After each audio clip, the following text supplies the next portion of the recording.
Hi, everybody, and welcome to Out of the Gate, Daily Racing Form's weekend handicapping preview program. I'm your host, Dan Ullman. Thanks so much for watching. Here's what's coming up in this week's edition of Out of the Gate. It is closing weekend at Belmont Park. Saratoga is right around the corner. 3 graded races at Belmont on Saturday. DRF Handicappers Mike Beer, David Aragona, and I will take a look at 2 of them. The DRF Saturday race of the day, the Belmont Derby, the Grade 1 Belmont Oaks, and we'll also take a peek at the prestigious Delaware Handicap at 1.25 miles on the main track. Nicole Russo's Pedigree Pick segment focuses on a horse trying turf for the first time in the Belmont Derby. Marcus Hirsch's Game Plan always looks for value, plus best bets and horses to watch. We're all in line, so let's break Out of the Gate.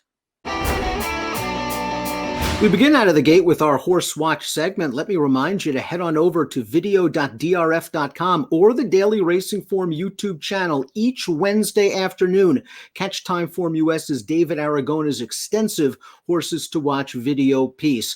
Mike, for your Horse Watch, tell me about Wolfie. Wolfie's Dynagos, Dan. He returned to the races as a 3-year-old in a pretty tough spot back in May in the Peter Pan. It didn't work out for him that day. He set the pace and got very tired. He came back on July 3rd at Belmont Park, though, Dan. This is a race that is rained off the turf. He was entered for grass. This is a half-brother to Sadler's Joy, so I'm sure his connections will want to try him on turf at some point.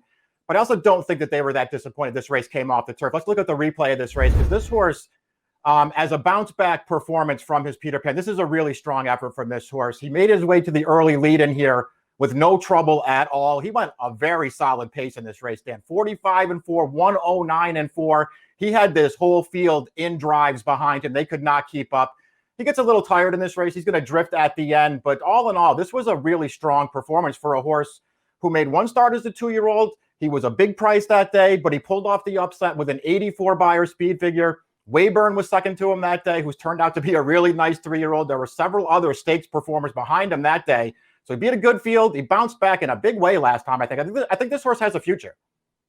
You shame me with your Horse Watch. Your horse might have a little bit of a future in stakes ranks. I just want to win a $16,000 maiden claimer with Lost Uncle, who's a 3-year-old based at Pimlico for trainer Damon Dilla DeVico.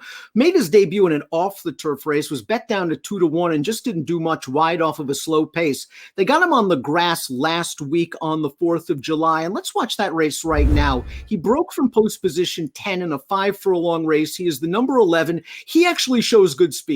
The problem is there are also 4 other horses to his inside directly showing good speed. Let's make it 5. Horatio Caramanos has an option. Does he go 5-6 wide into the turn, or does he try to take back and save some ground? Horatio is going to try to take back, save some ground, and you're going to see what happens once he gets inside to split some horses. He's going to steady right about here. The horse is going to recover. He's going to try to split. He's going to steady all the way back right around here, and now pretty much for him the race is over. He actually makes up about 7 lengths in the stretch once he does get clear, although I think that might have been a situation of horses tiring more than anything else. Listen, he's had 2 starts, Beyers of 22 and 33. He deserves another shot in a $16,000 maiden claiming race. Let's get to some handicapping. The DRF race of the day, the Belmont Derby's up next. Let's throw up the field for Saturday's DRF race of the day. It's the Grade 1, $1 million Belmont Derby. 3-year-olds going 1.25 miles on the inner turf. You can download free formulator past performances for this race on the Race of the Day event page at drf.com. And you can also catch expanded stakes previews of all the graded races this weekend at video.drf.com or the Daily Racing Form YouTube channel. Our colleague at Timeform US, David Aragona, makes the morning line at the Naira tracks. He likes a 15-1 shot in the Belmont Derby. Let's go to David. I think it's pretty clear that if the likely favorite Bolshoi Ballet shows up with his top effort, he's going to be pretty tough for this field to handle. He ran an awesome race, too, back in the Darrenstown Stud Derby trial when he won by 6 lengths and established himself as the favorite for the Epsom Derby. He did disappoint in that classic race last time out, but as has been widely reported, he came out of that race with a cut on his leg and is likely to bounce back in this spot. I think he makes a lot of sense, but he's going to be a short price, and you've got trainer Aidan O'Brien, who doesn't have the strongest statistics with runners coming from overseas. This is probably a stronger contingent than he set in the past in both the Oaks and the Derby, but still, I think there are a couple of pretty talented American-trained 3-year-olds that will be better prices. One of those is the likely second choice, Hard Love, who I really have no problem with. He ran well to beat older horses in an allowance race at Belmont Park last time, kind of plan B when the Pennine Ridge, the local prep for this, got rained off the turf, and if Hard Love handles the 1.25 mile distance, I think he's going to put in another good effort and be right there on Saturday.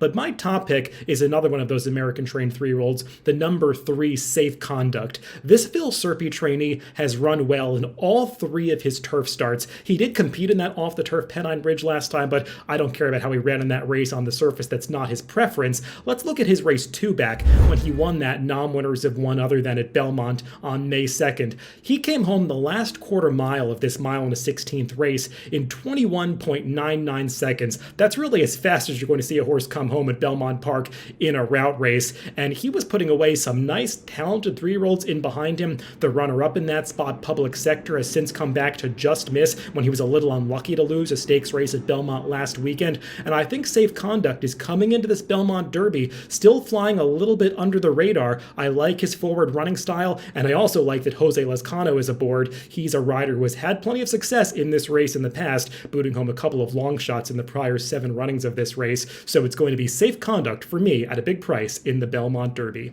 I like that David's taking a little shot against the favorite here. Dan, I know that you're going to sort of do the same thing here and go in a different direction. I'm going to stick with the chalk in this race, Bolshoi Ballet, for the powerful Coolmore operation. They're shipping this horse over, looking to rebound out of a disappointing performance in the Epsom Derby last time. This is his race 2 starts back that led to him being favored at Epsom in his most recent start. This is just a super impressive performance for this horse. He sat right up on the pace. He took over at will. He just buries this field through the final couple of furlongs. A really impressive run.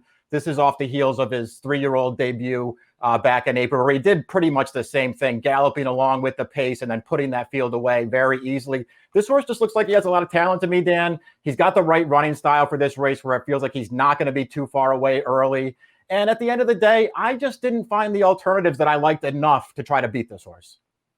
He's the horse to beat, to be sure. What a turn of foot we just saw from that race 2 starts back, and maybe just didn't care for the soft going 1.5 miles last time out. He's the horse to beat. I'll take a small shot against him with the number 5 Du Jour riding a 3-race win streak now under the tutelage of Bill Mott. Let's go back to his race 2 starts back. This is at Santa Anita, only a 4-horse field, but I like the way Du Jour sprints on home after controlling this race. He earned an 86 buyer in here, and his then trainer Bob Baffert sent him to Churchill Downs for the American Turf, where he received a pretty trip under Flavien Prat. He was able to save ground every step, got the toe into the stretch, but yet again finished strongly. And I think that is a good sign as he tries to get this distance for the first time. The distance is a question. He's never gone beyond 1.16 miles.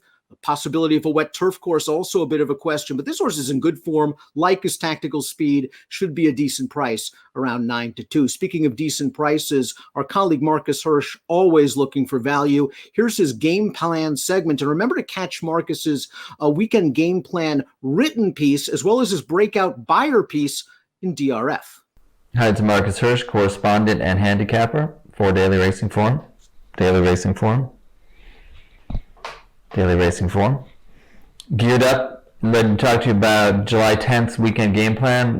Look at all the stakes races across North America. Try to find 3 plays that I think will be fair prices. I'm going to look at the Belmont Oaks Invitational. I selected Plum Ali and will play her if she's somewhere near her 7-2 morning line odds. Santa Barbara will be the favorite for trainer Aidan O'Brien in the Belmont Oaks. She comes off a good race in the Pretty Polly Stakes where she got 9 pounds from the older winner and somewhat lived up to the hype that saw her favored in the English 1000 Guineas and the Oaks at Epsom. She ran okay in the 1 mile straight course mile Guineas, ran poorly in the 1.5 mile Oaks over an irregular, undulating left-handed course. She should suit the conditions, although she might not want it especially soft at Belmont. Comes back on short rest, not a huge concern, but Plum Ali is a horse who showed a lot of early talent, quick developing in terms of 2-turn turf races.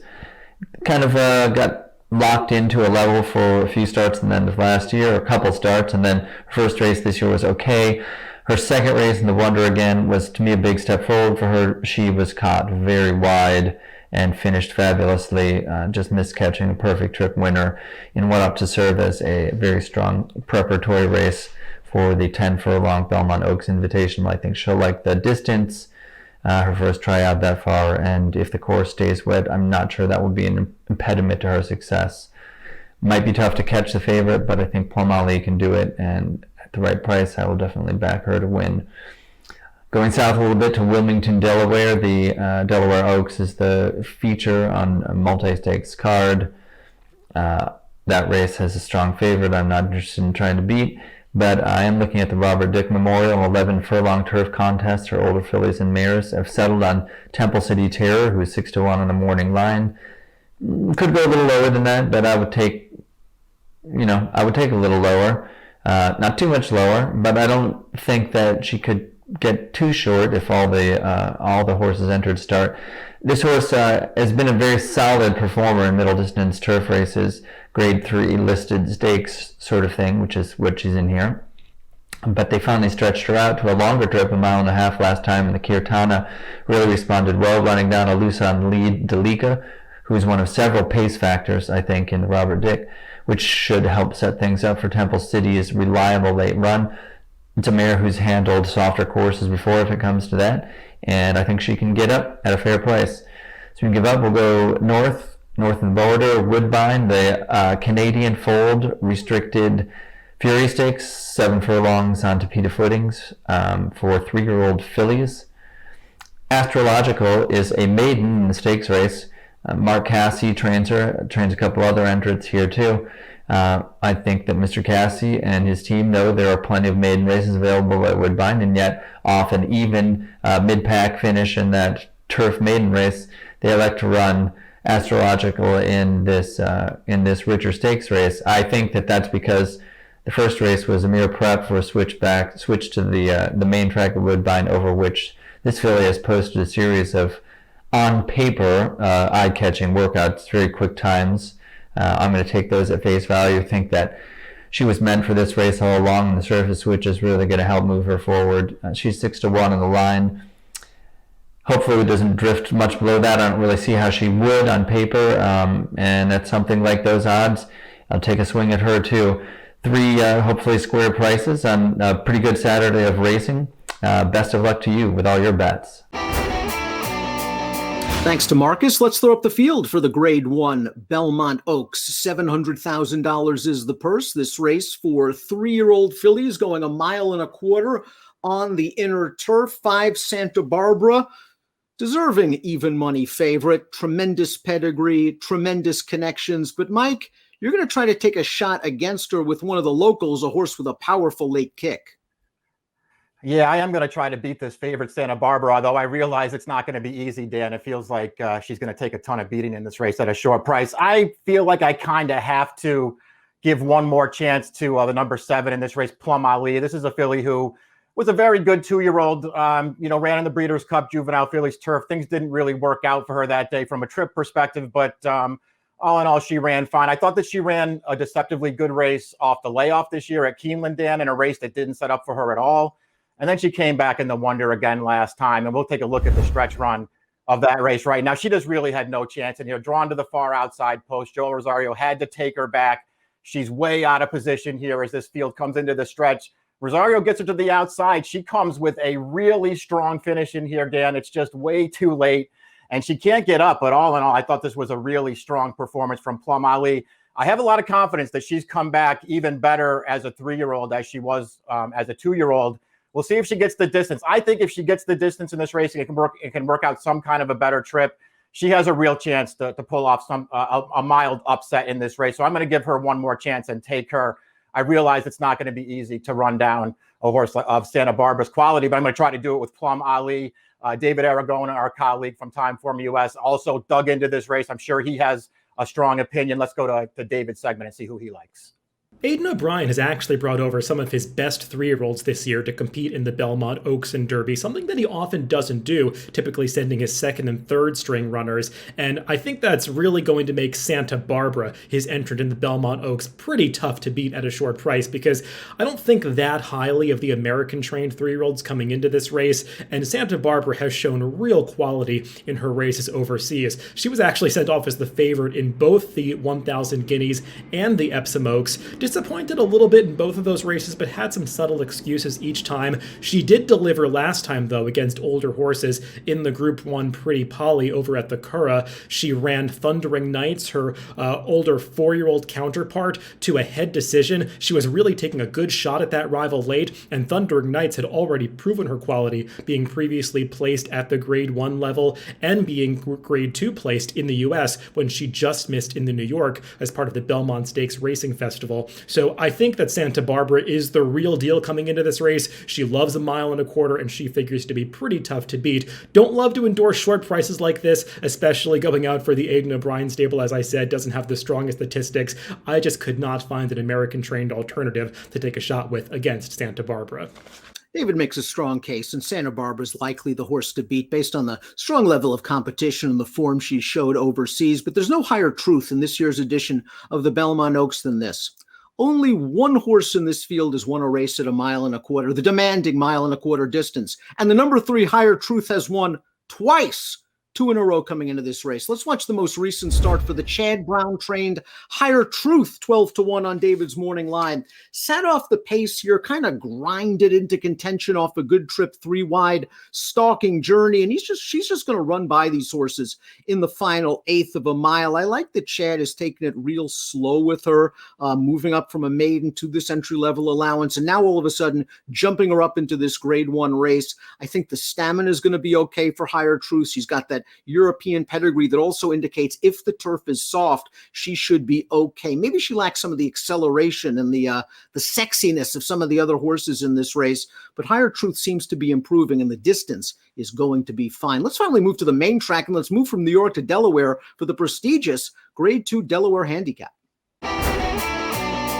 Let's take a look at another race going 1.25 miles, this time on the main track at Delaware Park. Race number 9 is the signature race of the Delaware Park meeting. It's the Grade 2 $400,000 Delaware Handicap. Fillies and mares, 3-year-olds and up. 7 entered. The 7 final cut, though, ran earlier this week at Indiana Grand. I would expect her to scratch. Mike, the horse to beat in here is the number 5, Bonnie South, recently Grade 1 placed in New York. But there's a filly in here that's already beaten Bonnie South, and you can argue the 6, Miss Marissa, is going to sit a nice trip from close to the pace. Yeah, I think that's true. I think there are plenty of things to like about Miss Marissa in this race, Dan. Maybe nothing more to like about her than the fact that she's 6-1 on the morning line. I personally feel like if for whatever reason Bonnie South doesn't win this race, it feels like Miss Marissa could be the horse with the best chance to upset her. She's just a really rock solid filly with the right running style, and she ran well in her first start off the layoff last time.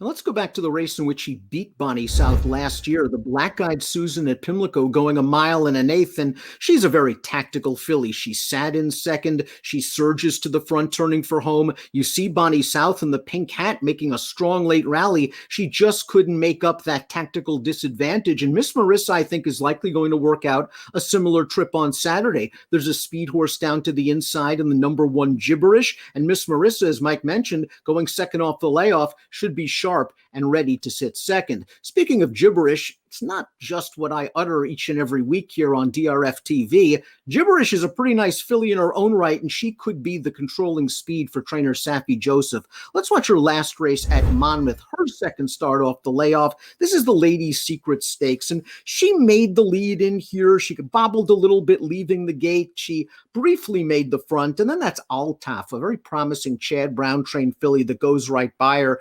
Gibberish is going to hold on for second.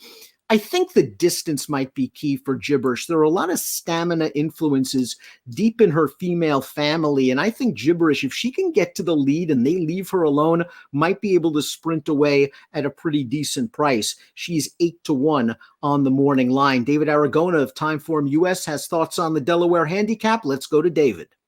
I think it's fair to say that this is not one of the strongest editions of the Delaware Handicap that we've seen, and that's just going to make the likely heavy favorite Bonnie South too tough for this field to handle. She ran really well at the Grade 1 level last time in that Ogden Phipps when she was second to division leader Latruska. That was a race that did not feature the strongest early pace. Really nobody was changing position throughout the race, except for Bonnie South, who closed from the back of the pack to get up for second. Was no match for the winner, but that doesn't matter too much in this race, because she's just not facing horses of the quality that she met last time, or really in any of her prior efforts where she's run well for that matter. She's got speed figures that make her way the horse to beat, and she already proved that she handled this 1.25 mile distance when she was a good second to the talented Swiss skydiver in the Alabama last year. So I'm certainly not against Bonnie South. If I was going to play some exactas in this race, I would try to use her over the number 1 horse Gibberish, who I do think is one that can outrun her 8-1 morning line odds a little bit. She figures to control the pace on the front end. I didn't like the fact that she was rated last time at Monmouth Park.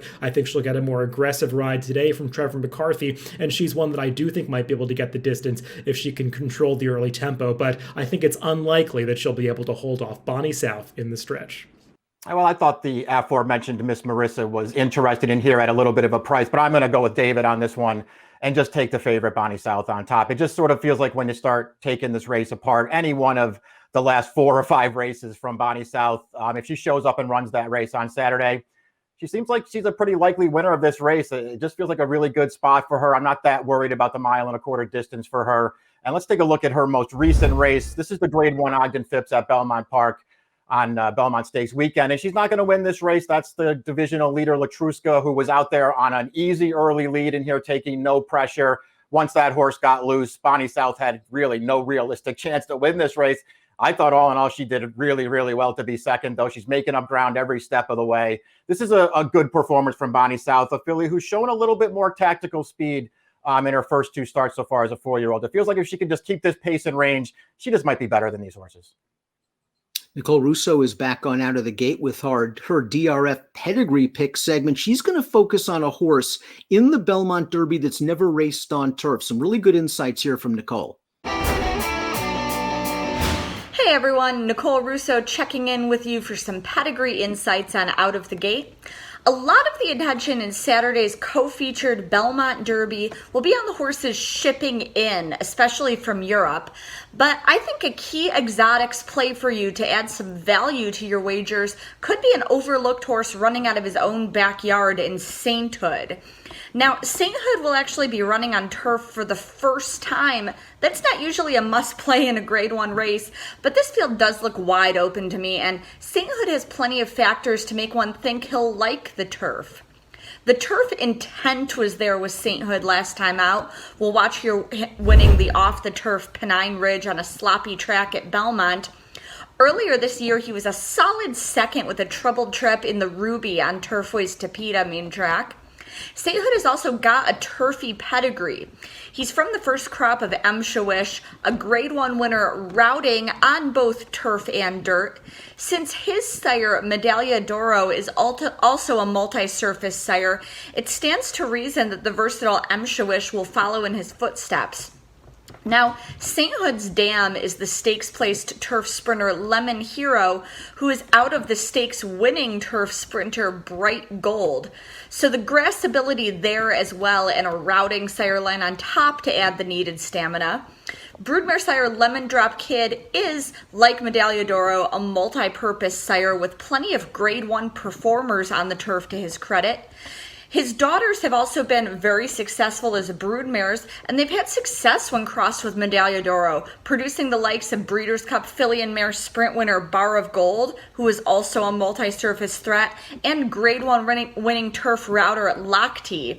So if you like Sainthood otherwise, don't be scared off by this being his first try on the turf, and if you're looking for a longer price to perhaps pair with Ballydoyle's Bolshoi Belay, consider looking here. Now, who are David, Mike, and Dan's must-play horses for you this weekend? Find out next on Out of the Gate.